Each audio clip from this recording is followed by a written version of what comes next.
Hi folks, Howard Jones here with this week's video. I thought I'd show you a recent painting that I did sort of in my own time, and it's tackling the issue that we're overworking our paintings. And we would normally look at this as a really bad thing, that we should never overwork paintings, we should always know when to stop. The truth is, we don't really ever learn when is the right time to stop a painting. You know, do you leave it at the stages where, most of the painting looks okay, you've checked the balance, you've checked the tonal balance and the colour balances and the composition. But we often do all those things, tick those boxes, but still can't resist the temptation to do that little bit more. And I've speeded this video up so we can sort of get through it to make the point. You're going to see me go to that point where I had an original plan, only for me to sort of get to a point where it's either put the paintbrush down and have done, or take it to that next level as to whether we could have improved it. So the point I'm hoping I make here is, despite popular belief that we shouldn't overwork our paintings, it's only a sort of half-truth, that. And in a lot of ways, I wished I'd ignored some of those warnings when I was learning to paint. That, don't overwork your paintings. I think had I have just put the brush down every time that thought entered my head, I'm overworking, I probably wouldn't have been able to advance. So the point I'm trying to make here is, I think we should sometimes forget about the rules and just absolutely go full on and overwork a painting from time to time. It calls for you to be, it calls for a discipline in terms of trying to get rid of that preciousness about our paintings. You have to see through and past that and just say, well, after all, this is just another painting. It's just another piece of paper, water and paint.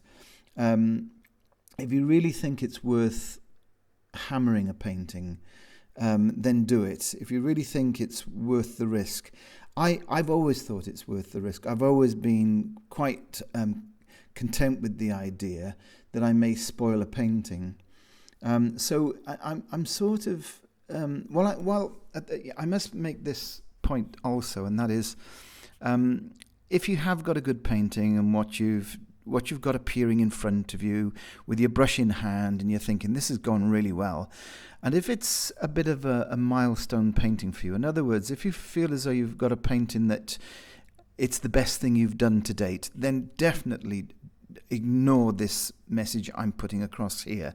Put that painting aside, let it dry. If it's that good, put it in a frame and be proud of it.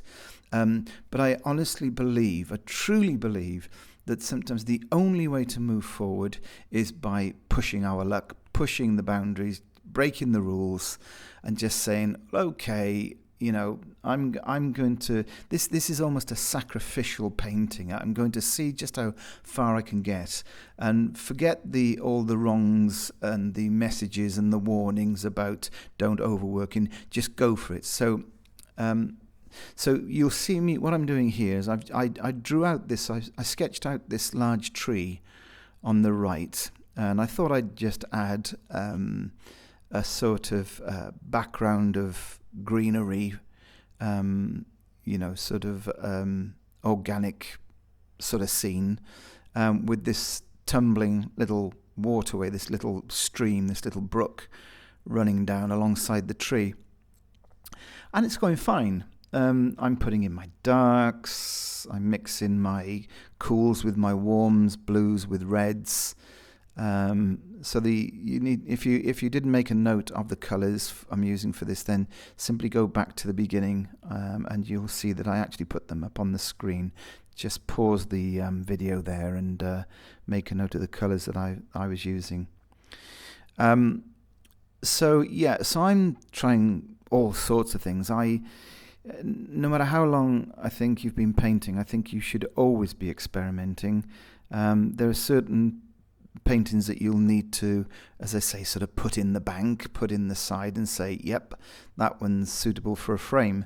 And of course, if you're painting for a specific event, perhaps your local art society is holding an exhibition and you're entering a painting for it, then you get a good painting.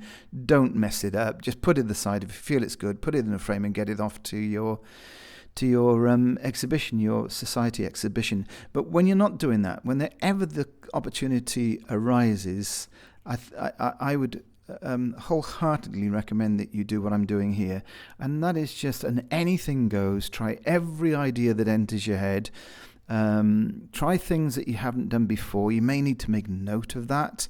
Make notes of things before you start painting. You might have a little, one of these little sticky note post-it tabs somewhere near your painting on the side of your easel or your board, and it might have something like try different textures, whatever, just ideas for yourself to sort of. It's so easy when you're in the middle of painting to forget that there was you had these ideas before you started painting. You get to the end of the painting and thinking, blow it, I forgot all about that. I meant to try this texture, or I meant to try this new color, whatever.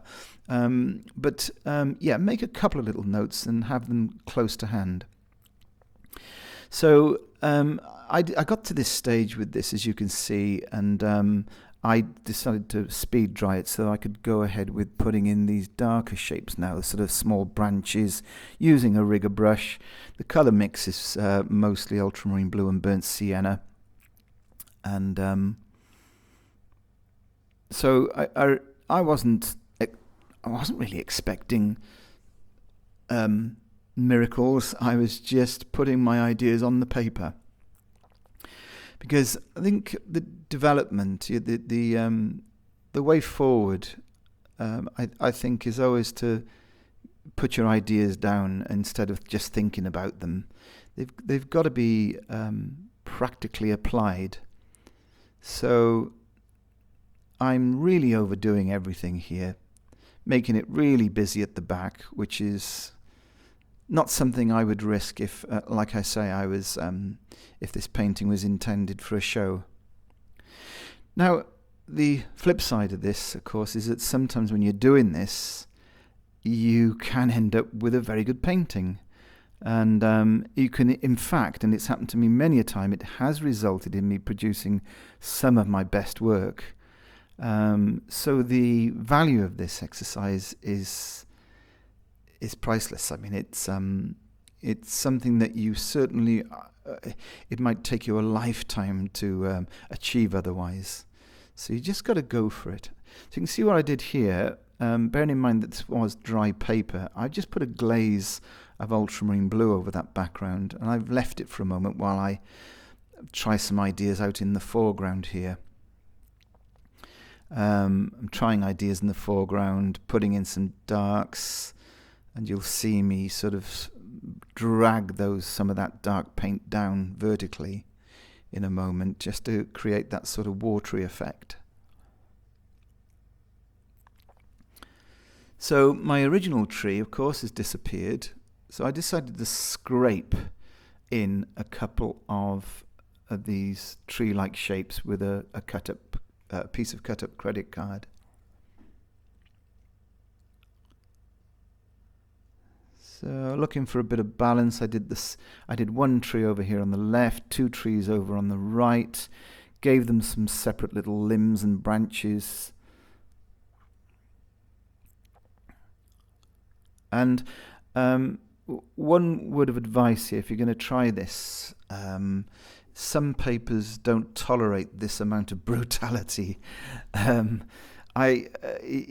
need to either go for a slightly heavier paper, like a 200-pound paper, or if you're really just not wanting to be too precious about it, go for one of the cheaper papers. I was using Bockingford here. Bockingford is a relatively cheap watercolor paper. It's very robust, and it does take a lot of hammering, a lot of heavy treatment. Within reason, of course. There's always a caveat. I think eventually, if you put enough water on a paper and scrape it enough, you will make holes in the paper. So be warned. And I have actually done that. I've got to a point where the paper is disintegrated in areas. But I really truly believe that most of what I know today, so far, that it is, of course, I learned by doing this, not by being tentative, not the tentative approach that I might have adopted had I have listened only to those warnings of not overworking my paintings.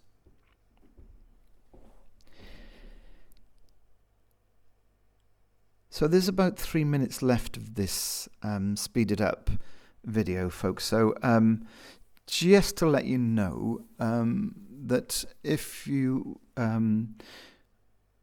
want more information, if you want more in-depth normal speed tutorials from myself, I do run live classes that can be bought after the event at a reduced price. If you are interested, as I say, these I'm talking here about full-length tutorials which are supported with lesson packs, PDFs, images, and of course a recording of the full tutorial on video that would be available to you on a private YouTube link. They're not speeded up, of course, they're at normal speed. If you are interested in those, pop over to my website and or drop me an email if you want to browse my program, either current or previous. They're all on my website, and if there's anything there that you feel you'd like to tackle, if it's a challenge, as I say, drop me an email, and I'm able to supply these lessons directly to you from the website, or if you live in the UK, if the timeline is okay for you, you can of course join the live Zoom lessons. I run 2 every month. The first 2 Wednesdays of every month. Anyway, hope you've enjoyed this one. If you haven't subscribed to my channel, please do so. It really helps me keep these going, and hit the like button. That would be fantastic. In the meantime, happy painting. Hope this has sort of generated a little bit of inspiration in you, and you feel as though you might want to give this a go. Do let me know in the comments how you get on. Until next time, see you then.